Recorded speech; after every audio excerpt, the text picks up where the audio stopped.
योगी और नीतू का सब्जियों का बगीचा था। दोनों मिलकर सब्जियां उगाया करते थे और फिर बाजार में ये सब्जियां बेचा करते थे। सब्जियां, ताजी ताजी सब्जियां, आलू, गोभी, मटर, टमाटर, ताजे ताजे। आलू 15 रुपए किलो, मटर 30। उनकी ताजी सब्जियों की बाजार में अच्छी मांग थी। कुछ ही समय में उनकी सारी सब्जियां खत्म हो जाया करती थी और वो लोग घर लौटा करते थे। घर पे उनकी बेटी रानी उनका इंतजार किया करती थी। रानी बीमार थी, इसलिए वो ज्यादा से ज्यादा समय आराम ही किया करती थी। माँ, पापा, मैं आपका ही इंतजार कर रही थी। आप मेरे लिए पकौड़े लाए क्या? नहीं बेटा, आज बाजार में पकोड़े वाला आया ही नहीं। तेरे लिए पकौड़े तो नहीं लाए, लेकिन ये देख। वाह, आम। रानी को टाली हुई चीजें बहुत पसंद थी, पर वो चीजें उसके लिए जहर थी। रानी के दिल में छेद था और उसके ऑपरेशन के लिए ही उसके माँ पापा इतनी मेहनत कर रहे थे और हर दिन की कमाई से वो लोग ज्यादातर पैसे अलग कर दिया करते थे। आपको क्या लगता है, कब तक हम पैसे इकट्ठे कर पाएंगे? पता नहीं, पर हम कोशिश करते रहेंगे। रानी योगी और नीतू की जान थी। वो किसी भी हालत में बस रानी को ठीक करना चाहते थे। रोज सुबह 5 बजे दोनों खेतों के लिए निकल पड़ते थे।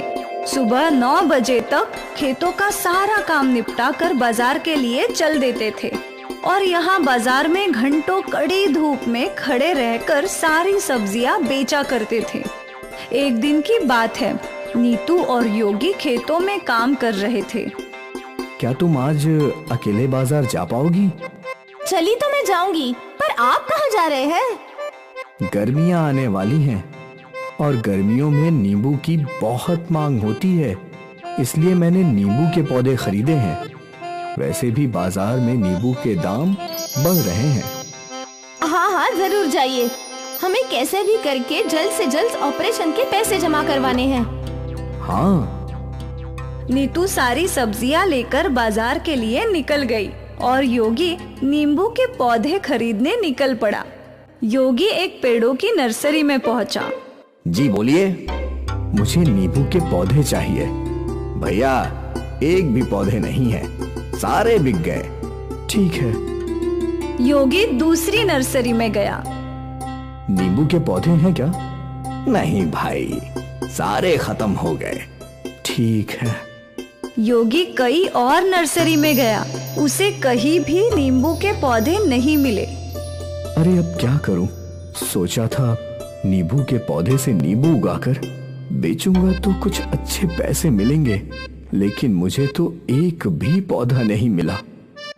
योगी अपनी सोच में चल रहा था, तभी उसका ध्यान जंगल के बीच बने एक घर पर पड़ा। इस घर के बाहर बहुत बड़ा बगीचा था और पूरे बगीचे की हालत खराब थी। एक बूढ़ी औरत बहुत मुश्किल से इस बगीचे की सफाई करने की कोशिश कर रही थी। योगी उस बूढ़ी औरत के पास गया। क्या हुआ अम्मा? तुम्हारा बगीचा इतना बड़ा है, पर इसकी ऐसी हालत कैसे हो गई? अब क्या बताओ बेटा, मेरे पास बड़ा बगीचा तो है, पर इसकी देखभाल करने वाला कोई नहीं है। देख मेरी हालत, मैं बूढ़ी भला कैसे इतना सारा काम अकेले कर सकती हूँ। कोई बात नहीं अम्मा, मैं तुम्हारे बगीचे को साफ कर देता हूँ। और योगी बगीचे की सफाई में लग गया। उसने जंगल के पौधे काटे, मुरझाए हुए पौधों को निकाला और सारे पौधों की मिट्टी की अच्छे से सफाई की। सारे पौधों को पानी डाला। वाह, अब लग रहा है ना ये बगीचा बिल्कुल साफ सुथरा। तेरे हाथों में तो जादू है बेटा। अम्मा, मैं भी तो किसान ही हूँ, मेरा भी सब्जियों का बगीचा है। अच्छा है। ठीक है अम्मा, अब मैं चलता हूँ। अरे रुक रुक बेटा। बूढ़ी औरत अपने घर में गई और एक पोतली उसने योगी के हाथ में रख दी। ये क्या है? नींबू के बीज। तुझे नींबू उगाने हैं ना? जा, इन्हें ले जा। और अपने बगीचे में बो दे। आपको कैसे पता चला कि मुझे नींबू उगाने हैं? मुझे सब कुछ पता है। मैंने धूप में अपने बाल सफेद नहीं किए हैं। योगी ने वो पोटली ले ली और अपने घर की ओर चल पड़ा। योगी घर पहुंचा तो नीतू पहले ही घर पहुंच चुकी थी। बड़ी देर लग गई आपको। और नींबू के पौधे कहाँ हैं? किसी भी नर्सरी में नींबू के पौधे नहीं मिले। घर लौट रहा था तो जंगल में एक घर दिखा जिसके बाहर एक बड़ा बगीचा था। एक बूढ़ी औरत अकेले बगीचा साफ कर रही थी तो मैंने उसकी मदद कर दी और उसी में देर हो गई। ठीक है। और ये देखो, उस बूढ़ी औरत ने मुझे नींबू के बीज दिए हैं। पता नहीं उसे कैसे पता चला कि मुझे नींबू उगाने हैं। अजीब है। खैर छोड़िए, कम से कम हम इन बीजों को बो देते हैं। इस बरस नहीं तो अगले बरस नींबू के पौधों पर नींबू उग ही जाएंगे। हाँ, वो भी है। अगली सुबह योगी ने कुछ गड्ढे किए और उसमें नींबू के बीज डाल दिए और गड्ढों में मिट्टी भर दी। नीतू, जरा इन्हें भी पानी डालो। हाँ आई। नीतू ने जैसे ही उस जगह पानी डाला तो उन बीजों से तुरंत पौधे उगने लगे। दोनों हैरान हो गए और पौधा उगते ही उन पौधों पर नींबू लटकने लगे। लेकिन ये नींबू अलग थे। नींबू कुछ ज्यादा ही चमक रहे थे। इतने चमकदार नींबू! योगी ने एक नींबू तोड़ा तो वो हैरान हो गया। वो नींबू सोने का था। नीतू, ये तो सोने का है। सोने का नींबू! सारे पौधों पर सोने के नींबू उगे थे। योगी और नीतू के तो भाग्य ही खुल गए। योगी ने वो सारे नींबू सोनार को बेच दिए और उनसे उसे ढेर सारे पैसे मिले।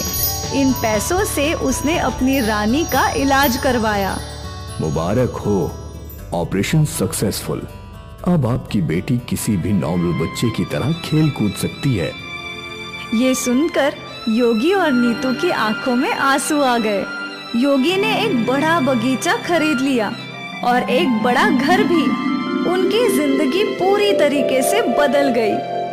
नीतू, हमें उस बूढ़ी अम्मा का धन्यवाद करना चाहिए। हाँ बिल्कुल। योगी नीतू और रानी को लेकर जंगल गया। वो घर यहीं तो था, अचानक कहाँ चला गया? वहाँ कोई घर नहीं था। योगी की मदद किसने की ये उसे भी नहीं पता।